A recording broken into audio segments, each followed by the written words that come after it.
So before we start, just to kind of fill in the time, it looks like a lot of people have come in. Whether it's your first time here or you're a returning student, you're always welcome back anytime. Always appreciate you coming, and I know you get a lot out of these lessons, and so do I. So welcome out. This is Tim from Lessons on the Web, if you probably know if you're already here.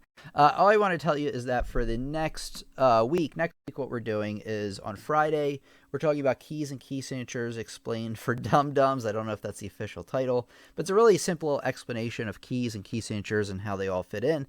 And then on Sunday, it's really an update to the Circle of Fifths video I made about a year and a half ago, where this time I really go into more detail about the minor key signatures. Now, one thing I wanted to tell you before we start is I think the following week I'm thinking about taking the week off from streaming.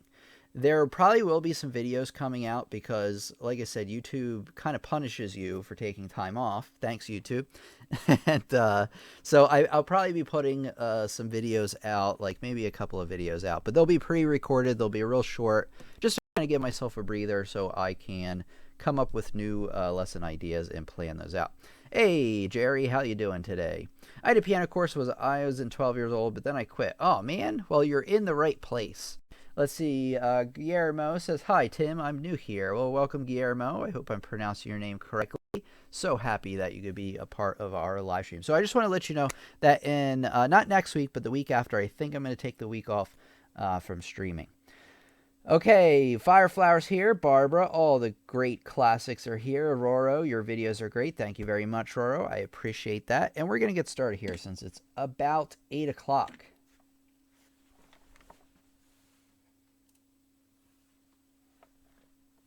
All right. So one thing I want to tell you is if you're not subscribed already, you definitely want to subscribe because you don't want to miss out on all the juicy, awesome lessons that we have coming out and our live streams. And you also want to hit that notification bell. It's a bell symbol right next to the subscribe button. And we meet Sundays and Fridays at 8 p.m. Eastern Standard Time if you are interested in coming out with us. Okay, that's not what I meant to do. There you go. And I want to quickly thank our supporters over on Patreon. And I'm going to put in anybody who purchases courses on the website. I would also like to thank you as well because you really, along with the Patreon supporters, really help things going. Because I'm going to be honest with you, if things weren't working out, I wouldn't be able to do this anymore. I would have actually stopped probably in 2013 when I started because obviously things cost money. So thank you everybody for your support. You're really the reason we're still here today.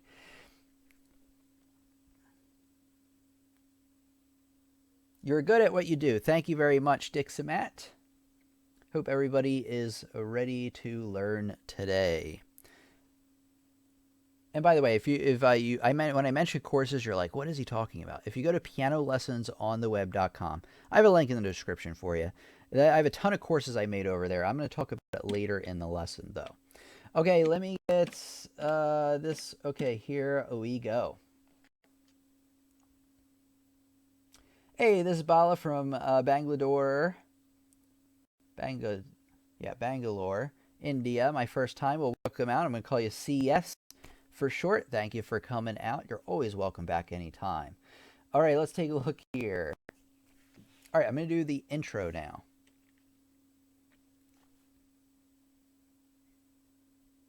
Are you a beginner piano player and you're like, I really want to learn some Beethoven pieces, but there are so many and I'm not really ready to tackle them. I'm still a beginner.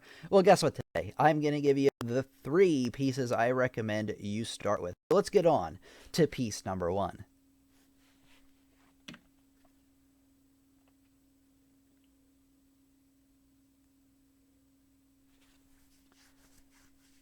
Let's see. Ryan says, Patreon removed my pledge. I assume you closed that. No, I never closed that. The interesting thing, Ryan, is that I looked a few weeks ago and it told me that Patreon canceled it.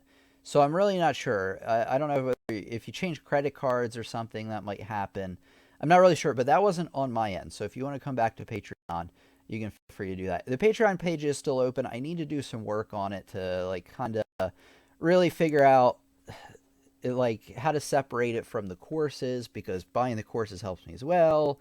And I don't know. I'll have to figure it out. But no, I didn't close your Patreon pledge. I think Patreon did that for some reason or another. All right, let me get Ode to Joy up here for a second. piece. There we go. Okay. Okay, the first piece we're talking about today is Ode to Joy. It's probably one of the easiest Beethoven pieces there is. There's a lot of easy versions of it, I should say. First of all, one of the reasons you should choose this is that it's in a fairly easy key signature, so no sharps, no flats to worry about. Another great reason is that it has easier rhythms. If you take a look throughout the whole thing, let me show you here. Take a look throughout the whole thing. It's really just quarter notes, maybe a dotted quarter note here or there, but nothing crazy. And the coordination between both hands is very easy. So this is one of the reasons, obviously, I want you to learn how to play this one. This is probably the first piece you should learn. I have the link in the description if you are interested. And I think everybody knows what this one sounds like.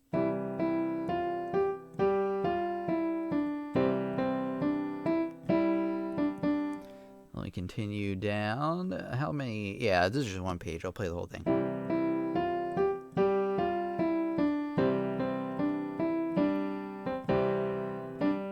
And then when I'm playing this, I don't have to worry about changing hand position a whole lot. You're mostly in C position.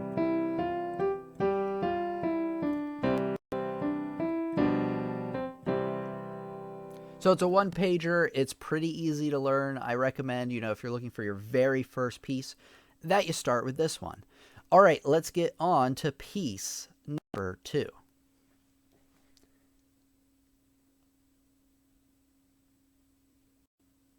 Oh, okay, there you go, Ryan. It got a new card after someone made a fraudulent Uber charge. So if you're still interested in Patreon, I still do have that up.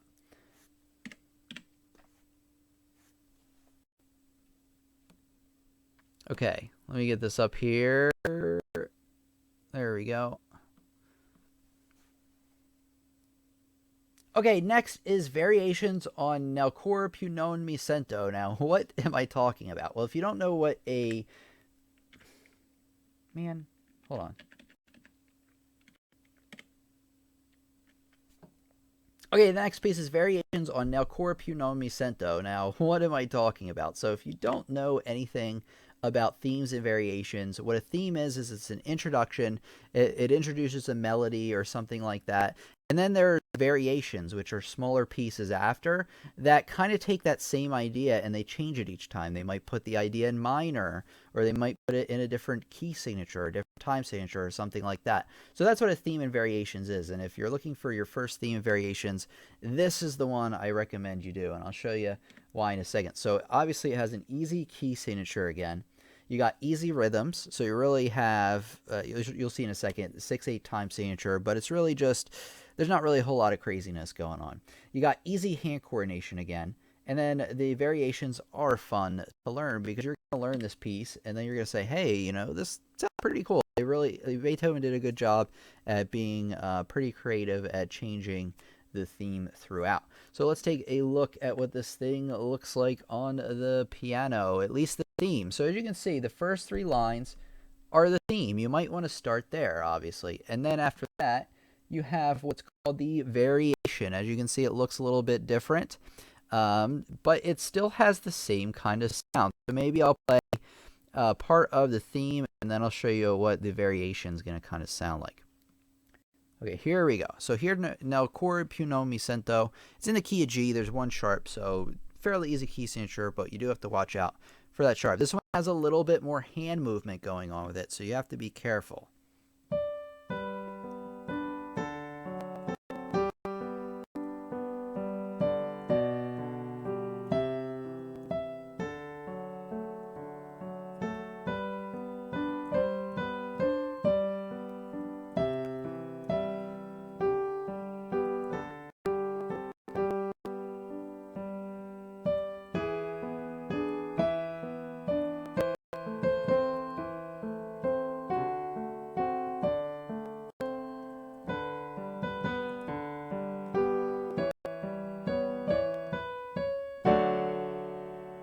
And then it continues on. Now let me show you the first variation.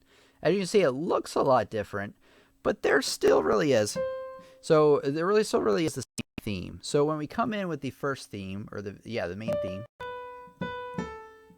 that's the main idea of the whole piece. So those notes are still in here. You still have the D, B, B, A, G. Now they're mixed up with a bunch of different notes in between, but you still have that main theme there. So let me play just maybe the first line or so of this variation to show you how different they can be.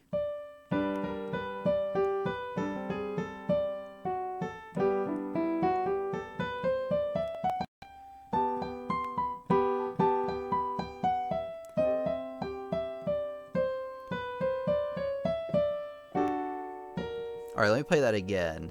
That was a little bit cold fingers. I just came in from teaching other people, so I didn't have a chance to warm up yet. So here we go. Variation number 1.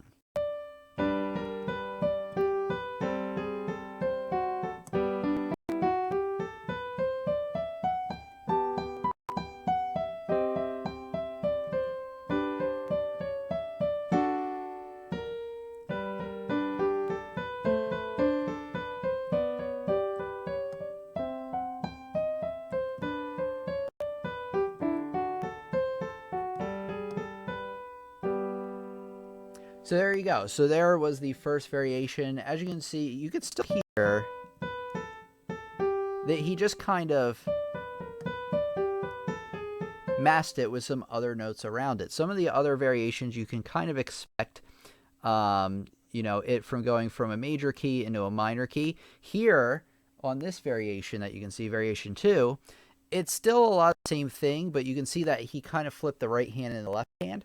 That happens as well. Some other things you can kind of expect going forward is some where he kind of plays with the rhythms a little bit more. Now this one, variation 4, is in minor, so it's actually going to sound sad.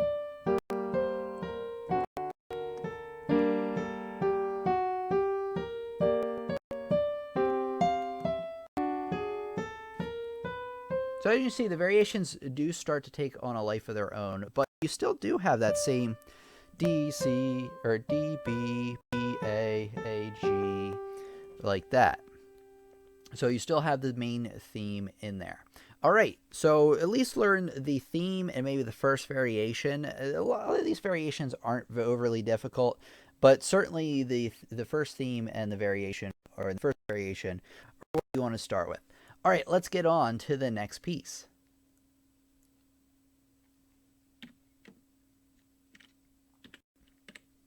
Okay, everybody saw this coming.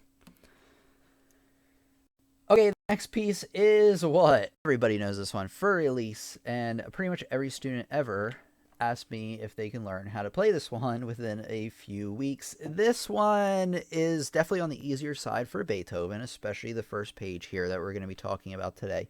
So it says part 1, because as you get into the different parts, it does get a little bit more difficult, but this first part I find is pretty manageable by people generally who are in the first few months of learning piano. So you don't need to be taking piano for years to play this one.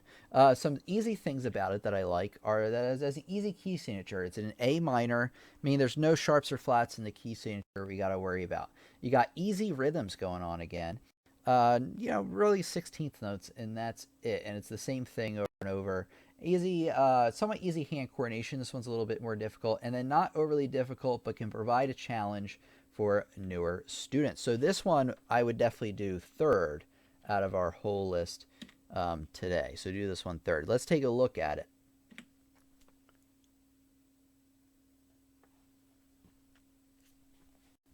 Fireflower says she likes that second one. At least I think you're a she. I'm not really sure because I can only see the little avatar symbol. Fireflower says, I like the second song, and now I have something new I want to play. All right, excellent. I'm glad you like that one. Okay, so Für Elise is pretty standard. What I recommend you do, though, is only learn up to, you see this line right here, right in the middle of the page, how there's that double bar line, there's a repeat there. You have a bracket that says 1 and a bracket that says 2. What you want to do when you're first learning this piece is stop at that repeat. Only play up to there and only learn that. That's the part I recommend really for beginners here, because anything after that, it starts to get a little more difficult. You might need to play piano for a few more months really to be able to play that section. But this opening section here is playable by most people, but you should be taking lessons for at least a few weeks, maybe a few months.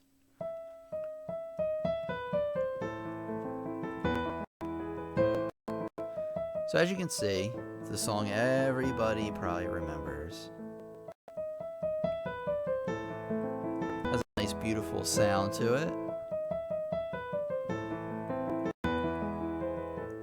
Has a nice contrasting section here.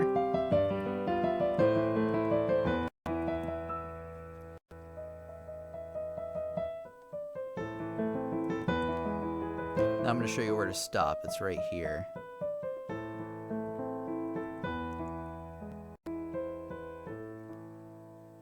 Stop right there when you play it, because anything after that, like I said, starts to get a little too tricky. I'll play just a little bit of that for you.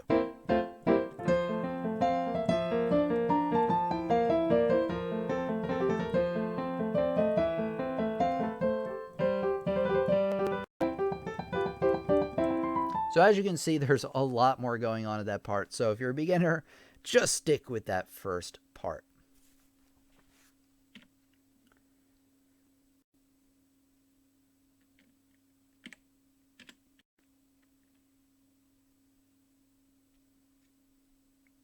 Okay, we'll do this one first. Okay, that does it for the 3 pieces I recommend that you start with. However, there are a lot more Beethoven pieces that beginners can probably handle. So there will be a sequel to this lesson at some point where I'll go over 3 more pieces, which brings us to the community question tonight. What I want to know in the comments or the chat, wherever you are right now, is I want to know, what Beethoven pieces do you love? So basically what I mean by that is obviously which ones do you like, but which ones do you recommend, especially for beginners? But, you know, clarify. If you like one that's not really recommended for beginners, you can still recommend it. I just want to know in the comments, what Beethoven pieces do you really love? Okay, is the sound cutting out for anybody? Anybody else? All right, yeah, I want to make sure that's resolved before I move on to anybody else. Sometimes it can be on your end. It's just the streaming that YouTube does. It's not perfect, unfortunately. But that's okay. I mean, we're almost at the end of like the main part of the lesson anyway, but I do want to know. So anybody else, are you experiencing any kind of audio interference or clicking or any cutting out? Some audio crackles, nothing severe. Yeah, I think that's YouTube. I hate when that happens, though. Not a fan of that. Let me try this. Now, what'll happen is the sound will cut out for a couple of seconds. Don't worry. It'll come back. It'll come back.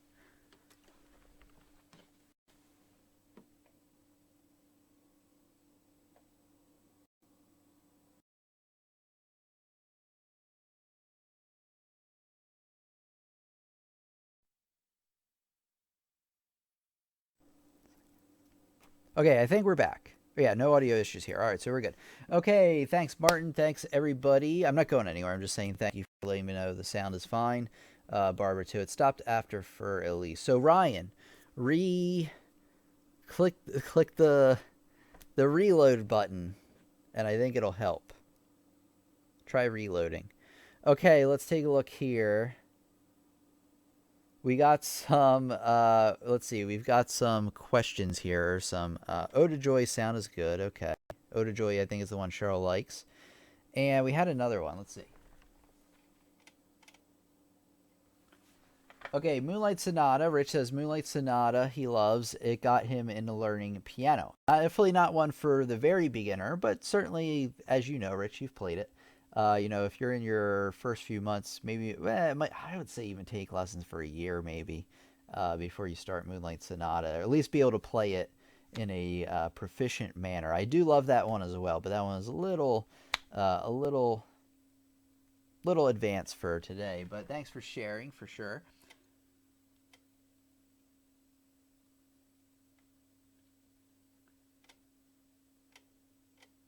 Okay, just looking through Canon. Okay.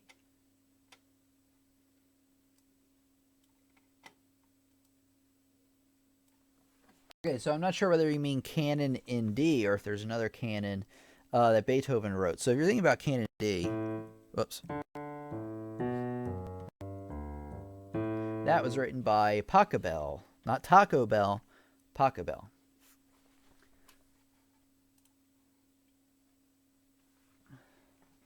How long is the full Ode to Joy sheet music? Very, very long because it is a symphony, right? Isn't it Beethoven's Ninth Symphony? Let me look this up so I don't give you bad information. Let's see. No thanks.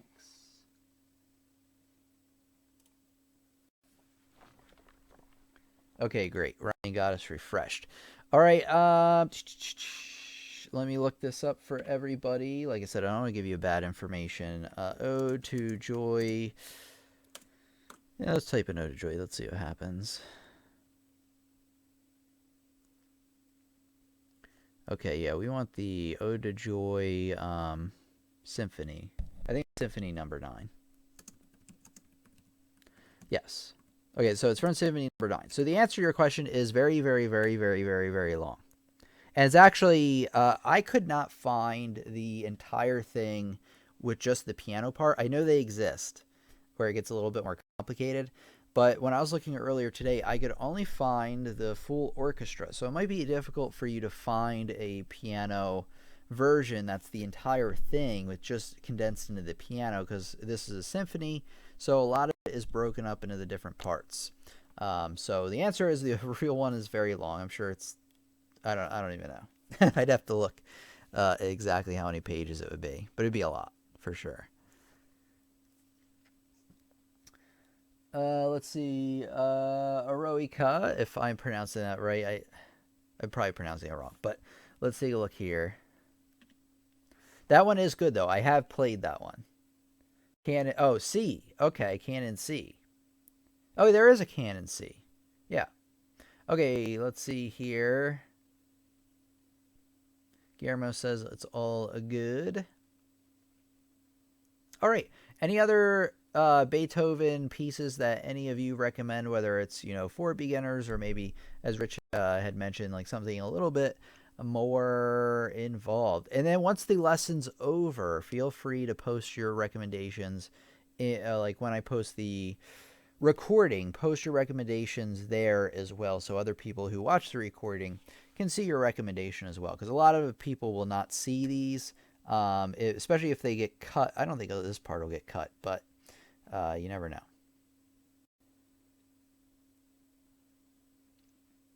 Okay, Rich. Rich's question is: can I explain the difference between canon, etudes, and preludes? Okay, so a canon is I should look all this up so I don't give you the wrong one, but off the top of my head, and I could probably make a lesson on this all on its own.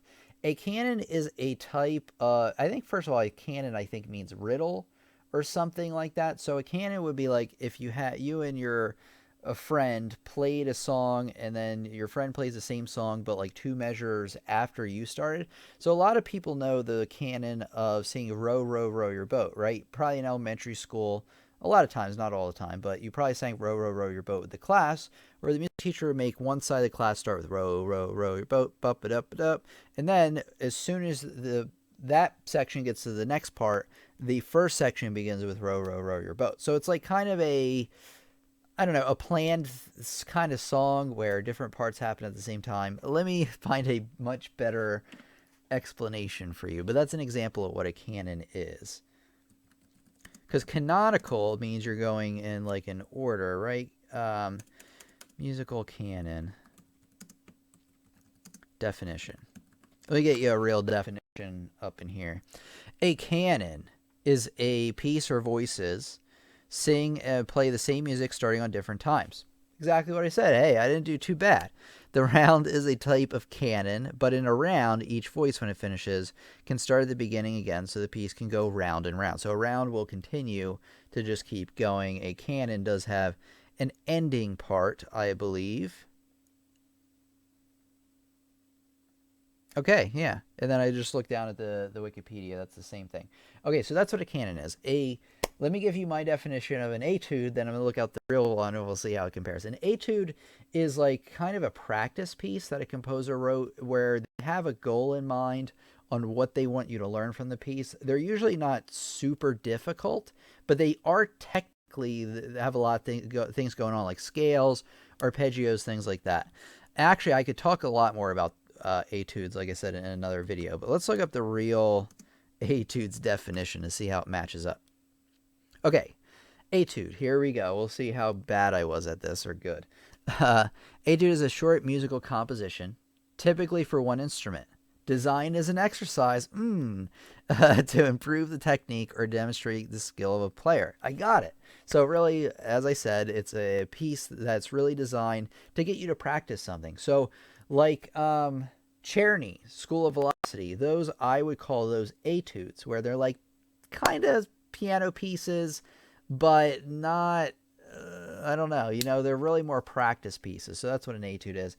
A prelude, as the name suggests, is a piece that's meant to go before another piece. So if you think about Bach's preludes and fugues, you have your prelude number 1. That is meant to be literally a prelude to the fugue in C major. But let me look up the real definition. Let's see if I got this one right as well.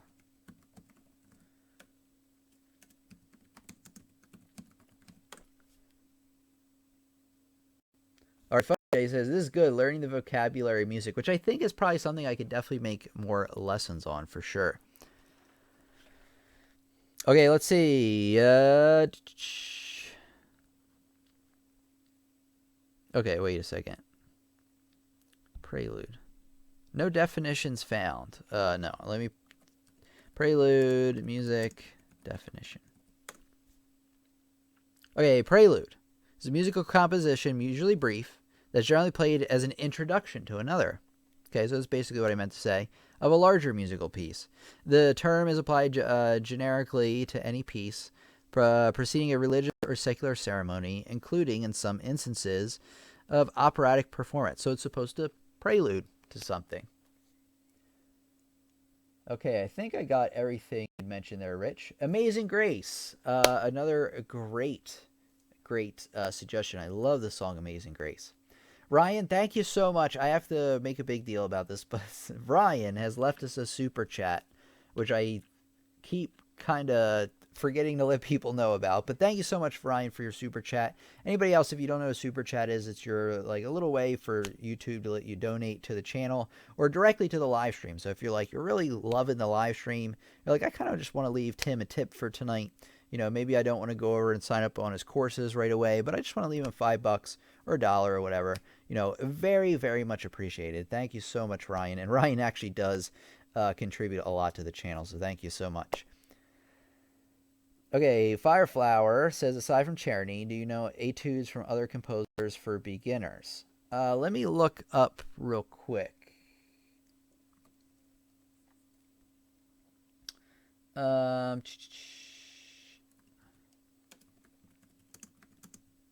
piano etudes. I don't know any off the top of my head, but once I read them, I guess Hanon's kind of considered an etude as well. But we've talked about Hanon to death. They're all Czernys. I know there's other ones.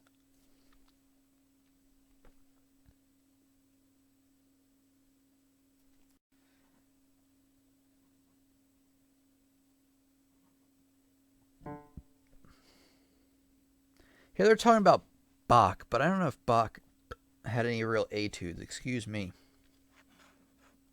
There's Chopin etudes, but I would not recommend those for beginners.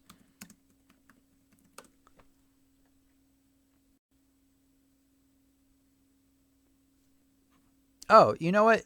Bach, Johann Sebastian Bach, did write a collection called 42 Little Keyboard Preludes. And these are actually pretty good for beginners, if I remember correctly. So let's look in here. Oh, wait, I'm not showing you what we're looking for. Here we go. So these are definitely manageable by most beginners. You can see there's a lot of ornamentation and things going on there. I'm not really sure what that long mordant is about. I'd have to look that up. But anyway, note-wise, they're pretty easy to play. They even have the prelude from... Oh, this one's slightly different. It looks like it begins the same way.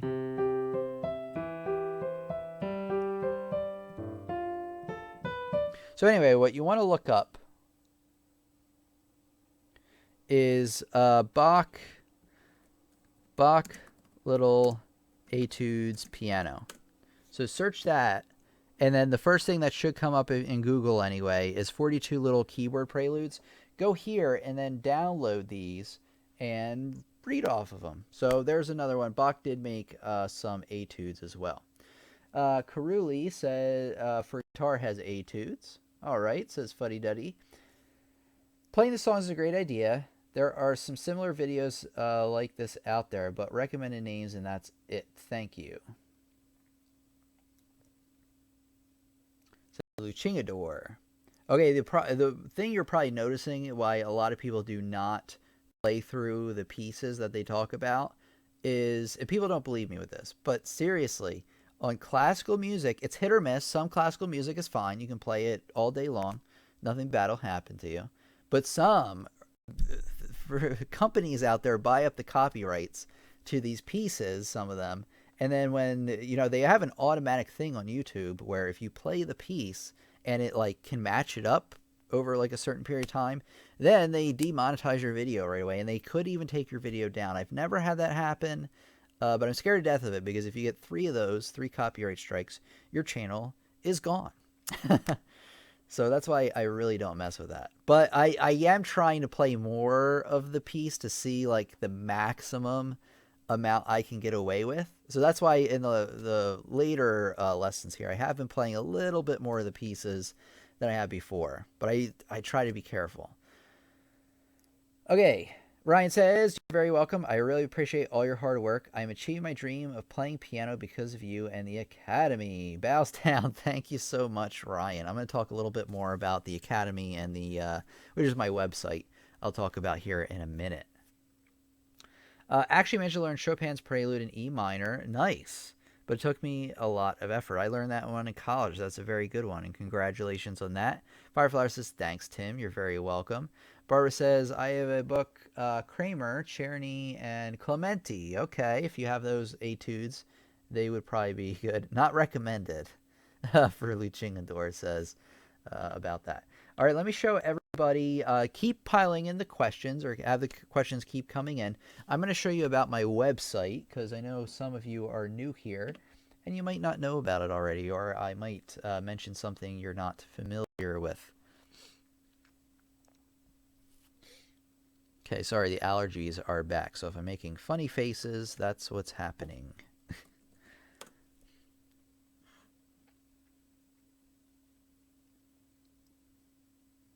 Firefly says, if it's used for educational purposes, it should not be demonetized. I agree, because that is what we call fair use.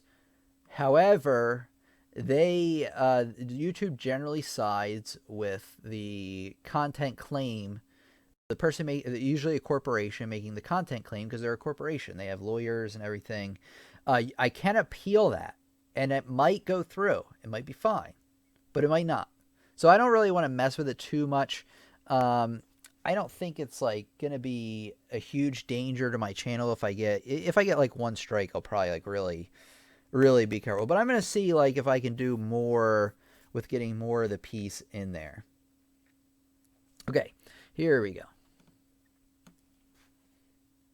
Okay, so if you don't know by now, I have a website, pianolessonsontheweb.com, and I highly, highly recommend you go over there and check it out. Why? Because if you like what you see over here on the YouTube channel, you're like, I really dig Tim's lessons. I really learn a lot from them, and I'm really looking for more. I'm really looking for more lessons, but I'm also looking for, perhaps real sheet music to play. I'm looking for printable sheet music examples, assignments, and I'm also looking to learn a lot more things, a lot more topics than Tim covers on the channel. Well, if you've ever wondered that, then you are absolutely in the right place by going to my website, pianolessonsontheweb.com, because I have over 25 courses I've made, all designed to help you learn a lot more about piano. So as I mentioned, as the same style of videos that you see here on YouTube, obviously they are exclusive over to the website. You won't find them really anywhere else. But it'll also include a lot of other things to enhance your learning, like printable sheet music examples, assignments, and these courses are all designed around a certain topic. So as you can see, there's a lot of courses. If you click on the music courses page here, Here we go. Oops.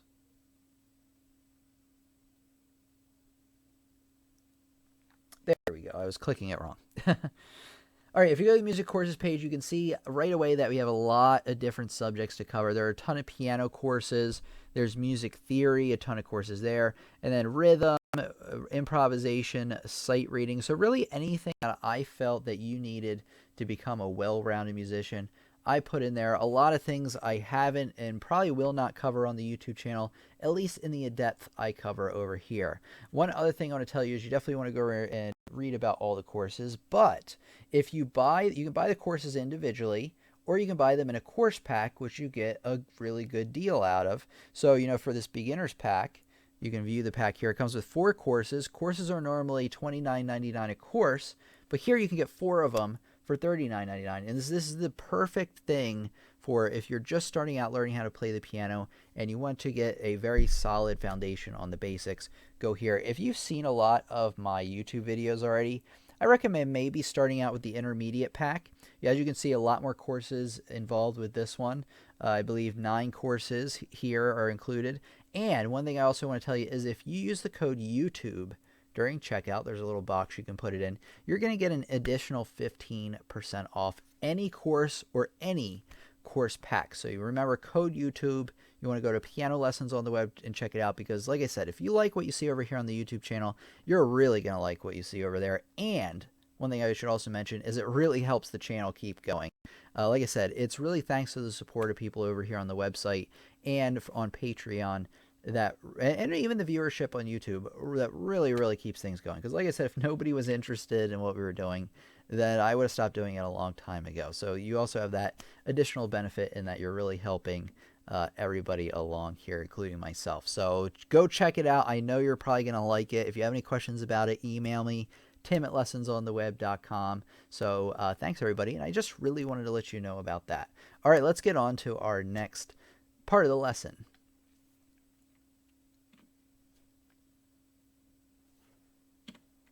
Okay, let's see here. Ryan says you should do a quick example of a unit/lesson. So I can do that. So let's take a look at one of these courses. Playing the piano level 2. So if you click on one of the courses, it'll show you a course description. You can buy the course, but if you've already bought it, then you can log in. All right, I'm going to take you away from the login screen because I don't want you to see what's happening here. But obviously when you sign up, I'll give you a login. You go here, you type it in, you hit enter. Good, I had it typed in correctly, and it'll bring you to the course that you so desire. So let's take a look here. So here is playing the piano level 2. Every course is broken up into anywhere between 4 and 6 units. A lot of them have 6 units. So as you can see here, you can go through each of the unit. And each unit is meant to be practiced anywhere from maybe like 1 to 3 weeks, depending on how difficult the course is. But as you can see, there's a practice suggestions sheet you can look at that explains further on how to proceed. But anyway, for every unit, there's a lesson video where I introduce a lot of the concepts. You can download the PowerPoint from that to use as notes. And then also in every unit is a playing examples video where I show you how to play the examples for that unit. And of course, you can view and print those out if you wish as well. So obviously you can zoom in there, you can print them out. If you have any questions about any kind of compatibility issues or anything, I can always solve them. So just email me and I can help you out for sure. And then in every unit, there's also a song video where we go over anywhere between 1 and 3 songs per unit that really encompasses the concepts we talked for the unit. So everything is very well structured for you. And as you can see, there's a ton of content here. That was only unit 1. In fact, there might even be more stuff on unit 1. There's a little assignment at the bottom I didn't talk about. But yeah, you go to unit 2, same kind of thing. You got your concepts video. You got printable, notes there in the PowerPoint. If you have any issues with that, let me know, like opening the PowerPoint. Like I said, I can solve any issue you're having. I'm very good with computers. So we've got more examples, and then as you can see, there's another song for that unit. So that's generally how a lot of the courses are broken up. I would say 99% of the courses are in this style, and actually once you're done unit 5, most of the time, I don't know if I have it for this course or not, maybe not. No, there's a Unit 6 extra practice. We actually even have extra lessons and extra songs to practice that really help kind of tie everything together.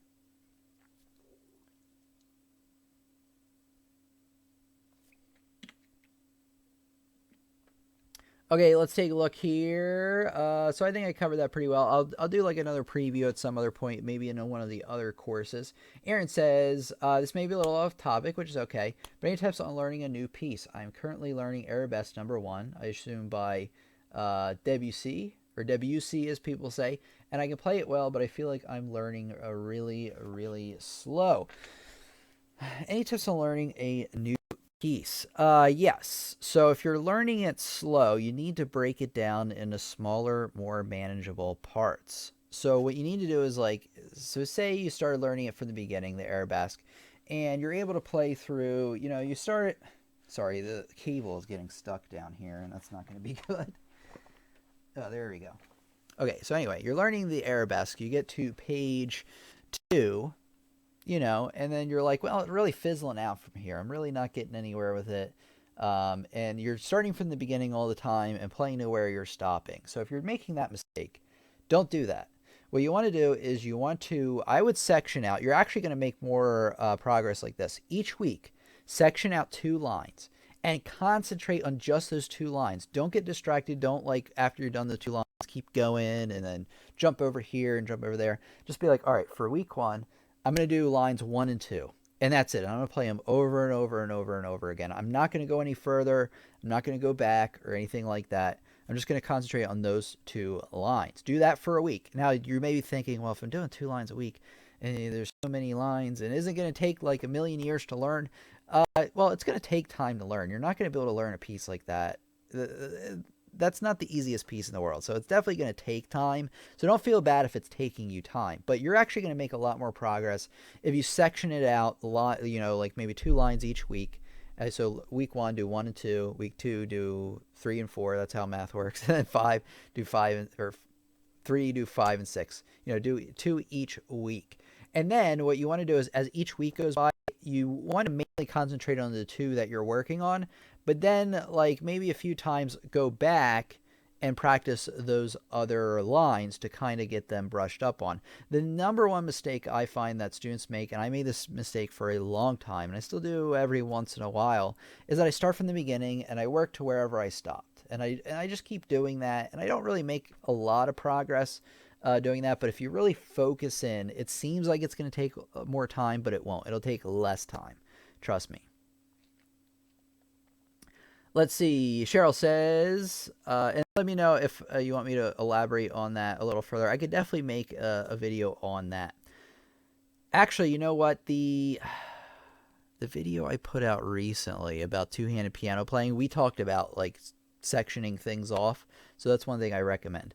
Let's see. Cheryl says the beginner's pack is full of stuff. Thank you very much. I appreciate you saying that. Ryan Muma says, yeah, incredible value. Thanks, Tim. Okay, I have to get going. I hope you have a great night. Bye-bye. All right, you too, Ryan. Thank you for coming out, and thank you once again for the super chat. I really, really mean it.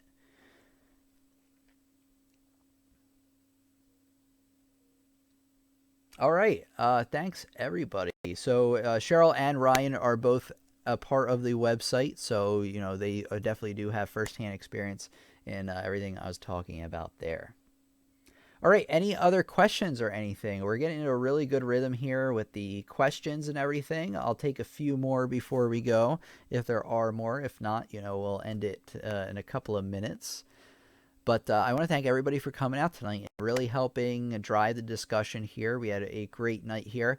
I'm going to really see what I can do for everybody in terms of making the lesson video like I was going to make it, where it's all centered around the thing we were talking about. And then also making another video that's like the extra comments that got cut, like the director's cut from there.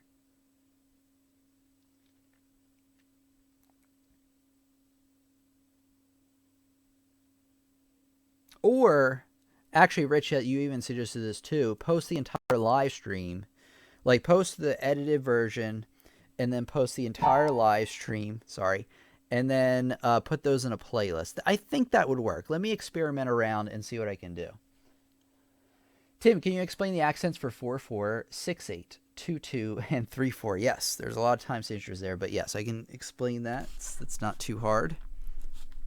Let me get a pen here. All right, we're going. I haven't done staff pad in a long time. We used to use staff pad like every day.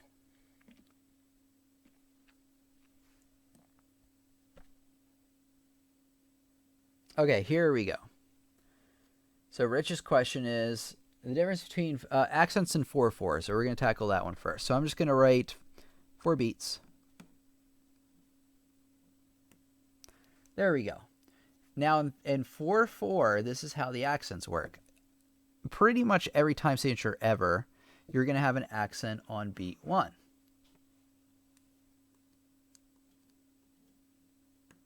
There we go. Accent on beat 1. Now, there's also another accent on beat 3. However, it's a lesser accent. I guess you can use that symbol for that. But anyway, you have a primary accent on beat 1 and then a secondary accent on beat 2. So I'm just going to write a 1. Actually, let me get the pen here. 1. And then here's like a little accent there on beat 3. So there's the second smaller accent. So the accents really go 1, 2, 3, 4. 1, 2, 3, 4. 1, 2, 3, 4. 1, 2, 3, 4. Where I have an accent on 1 and 3. However, the one on beat 1 is the stronger of the accents.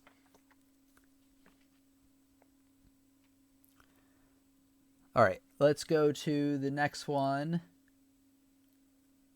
Do you play the accent even if it's not written? Yes, but not as loud as you would if it was written, if that makes any sense.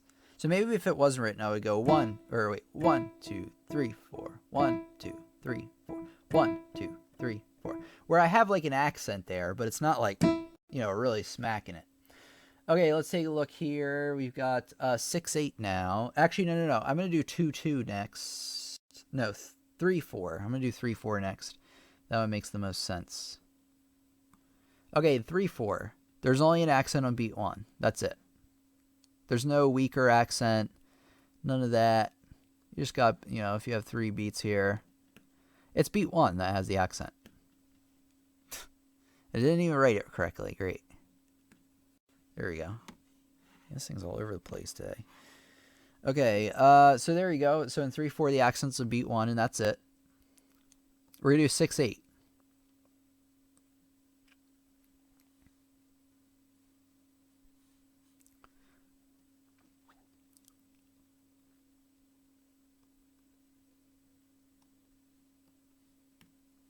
So you have 6/8 notes in each measure.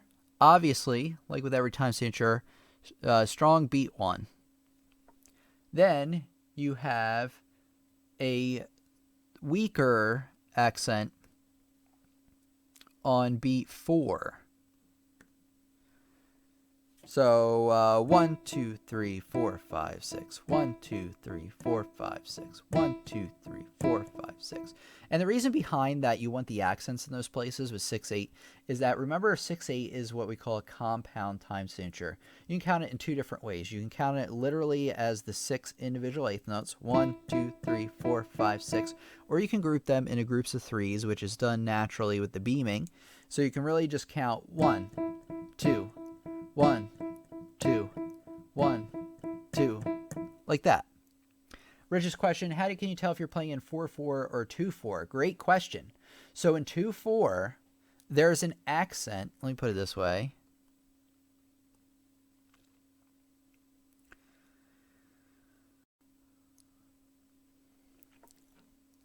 So in 2/4, there's an accent on beat 1, and that's it. That's it. Strong accent on beat 1. So say you had 2 measures of 2/2.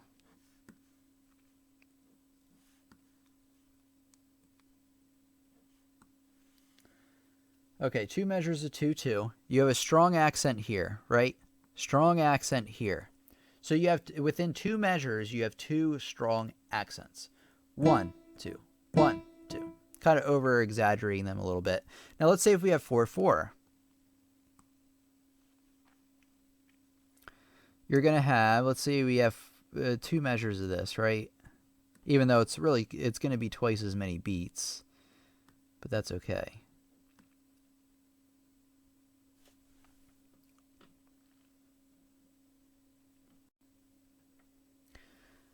Okay, now we have 2 measures of 4/4. You have an accent on beat 1.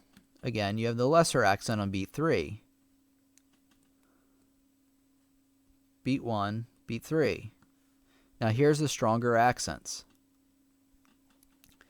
Now, you actually have half as many strong accents as you did before. So that's the difference between 4/4 and 2/4. In 2/4, you have a strong beat every other beat because there's only 2.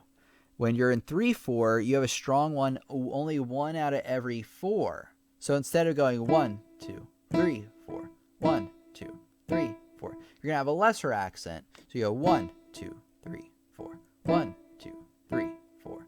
So the difference is, to sum it all up, is that 2/4 will have twice as many strong accents as 4/4. It can be very, very difficult to hear the difference between a piece being played in 4/4 and 2/4, and that's really because it depends on like how the person plays it. If they don't really accent those first beats enough, that can be really difficult to tell. Now, obviously, it's a lot easier to tell the difference between 3/4 and 4/4 because you're hearing it in 3 rather than 4. So that's the difference.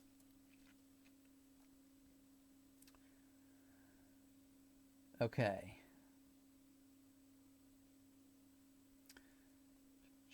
All right, let's see. Aaron says, I'm also having a bit of trouble learning how to move my wrist correctly. Like, I hit the piano rather than flowing it, if that makes sense. So that could mean a different number of problems. The one problem that kind of makes me think right away that it could be is that you have your now I could be wrong, but you could have your bench too low, right? Would it be too low?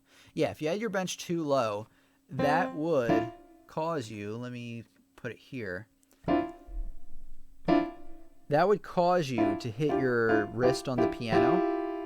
And also, if you're actually too close to the piano, so what I recommend you do is back up from the piano, sit up straight, put your arms down, where it's comfortable. You don't want to be like a T-Rex where they're like, huddled into your chest there, but you want them out. And you also want your bench. I would try raising your bench, or actually, it might be easier depending on what your setup is, to lower your keyboard by an inch maybe, or raise your bench by an inch, and see how that works. See if that's getting your wrist above the keys. Another thing is you want to keep your fingers crossed.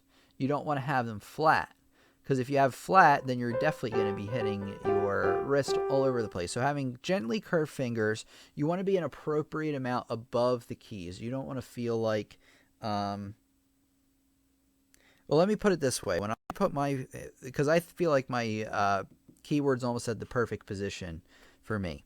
So when I put my hands in front, my wrists right here, when I naturally just kind of have my fingers naturally curved, I put them above and then kind of like relax them. My wrist naturally just sitting at the piano is about an inch above where actually the keys are. If my bench was too low, then like my hand would be lower too. So I really think it could be an issue with how far your bench is. In terms of, well, I would see if that solves your problem right away, because I don't want to give you like too many things to try to fix it. Do that. Let me know in the comments or the chat next time whether that worked for you. If it didn't work for you, I'll come up with another solution. But I really think that will help solve your problem.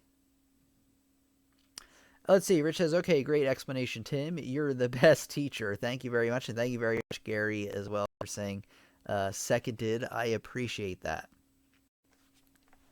All right, I'm going to do the formal outro because we're getting into the last 5 minutes or so. So what I'm going to do, how this works, if you're new around here, is I will say, all right, everybody, that's what we did today. It's been Tim from Lessons on the Web. I love you so much. Check you out for the next lesson. Bye-bye.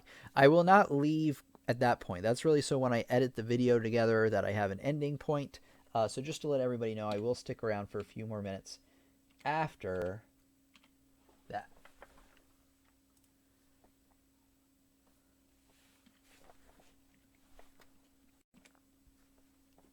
Oops. Whoops. All over the place. All right, here we go.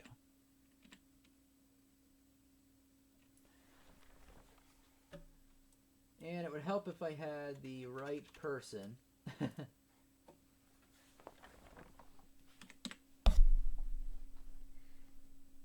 Okay, so you'll love the lesson, right? And you're like, I really want to learn more about Beethoven and I really want to learn more about classical composers. Well, guess what? We have a playlist that I recommend. I'll even put two up here for you. I highly recommend you check out and subscribe because we have new lessons coming out all the time. And you don't want to miss out, do you? Who wants to miss out on great lessons? So subscribe, hit that notification bell, and thanks everybody for coming. And I'll see you for the next lesson. Thank you so much. All right, so I'm checking out, or I'm not checking out. I'm sticking around for a few more minutes. Aaron says, "Thank you. I'll try it. Yeah, give it a try. If it doesn't work, let me know, and I can provide you some further information. Like I said, uh, I'm big into like computers and information technology and everything. And one of the things is like when you're trying to solve a computer problem is you try one thing at a time and see if that works. Because I was going to give you like a ton of other things, but I want you to try that one thing because that might be it. Because if you try a bunch of things all at once, you may solve your problem, but you may not understand what you did, which one of those things you did that did it. So try that out. And like I said, if you continue to have problems, I'll help you out and we'll work through it together. All right, I want to once again thank everybody for coming out. I'm gonna send you a link right now to my website if you haven't been there already. I'm not talking to just you, Eric, but everybody. Let me get you.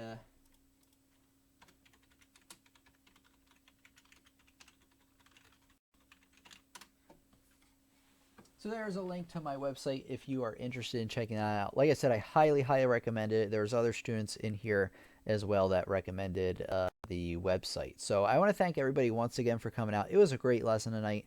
I had a lot of fun answering these questions.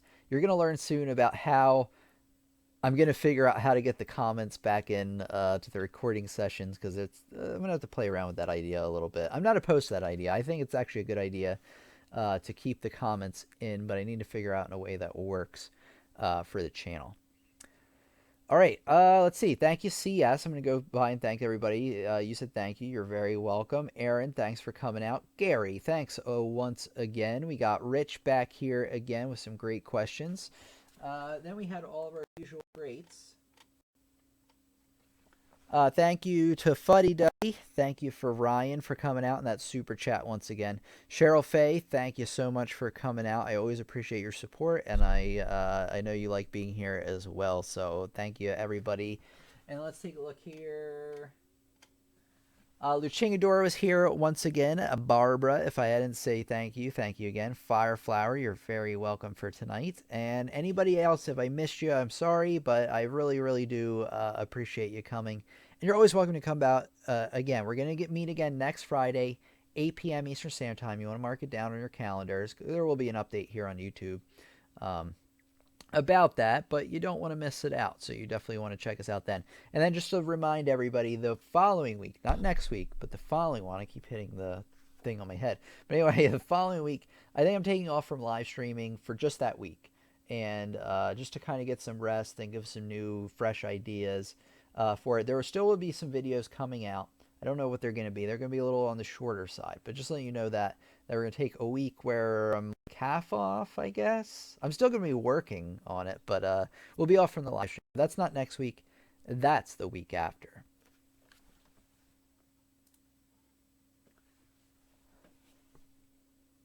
Okay, Rich says, okay, back. Glad you are still on. I just caught the end of that. I was having problems with my wrist, and most of it was due to sitting too close and a bit too low. So Ryan had the same kind of problem. I filmed myself from the side view, as Rich suggested, and it made it really obvious. So that's another thing you brought up that I actually really need to make a lesson. I've mentioned it before, but I need to make a lesson on this. So one thing I recommend you do when you're practicing is either get a mirror where you can like really glance at yourself, but that's not that practical in these days. A lot of people don't have full body mirrors anymore. I mean, a lot of people still do, but I think it's a lot less common than it used to be. Chances are, when you're in your room practicing, you probably don't have a mirror that's that accessible. A smaller mirror would be okay, like if you could fit one on like a tabletop and you could at least see the top half of your body, that would probably be okay. But what I recommend is that a lot of people, except for myself at this point, have a smartphone. Actually, one of the reasons I don't have a smartphone is I'm like deeply addicted to the internet already. So I kind of like when I leave the house to not have the internet with me. But a lot of people do have a smartphone or some kind of recording device. You might have a digital camera or something. Record yourself playing, and then after the half-hour session or even after 10 minutes, and you could just record yourself for 5 minutes playing a piece, and look at the recording. You're already going to be able to tell a lot of things just from that recording. So if you don't have a mirror, don't worry. You can still use your phone or any kind of recording device or laptop even. A lot of people have a laptop these days. So there's a lot more options, I think, than usual to do that. But I highly recommend you do that because even just looking at yourself, you'll be like, I'm really slouching or I'm really bent a weird way. I didn't really realize before. Maybe that's why my back's hurting when I play piano. So very, very helpful stuff, recording yourself. All right, everybody, we're in the last like 2 minutes here, so I want to thank everybody once again for coming out. This has been Tim from Lessons on the Web. I'm looking forward to our lesson on Friday, as you should. And even though I don't quite remember what it's going to be off the top of my head, but I look forward to seeing everybody out next week. Thank you, Ryan, for making the time to come out with us again. I know some of you looking at the live stream, it's like 2 a.m.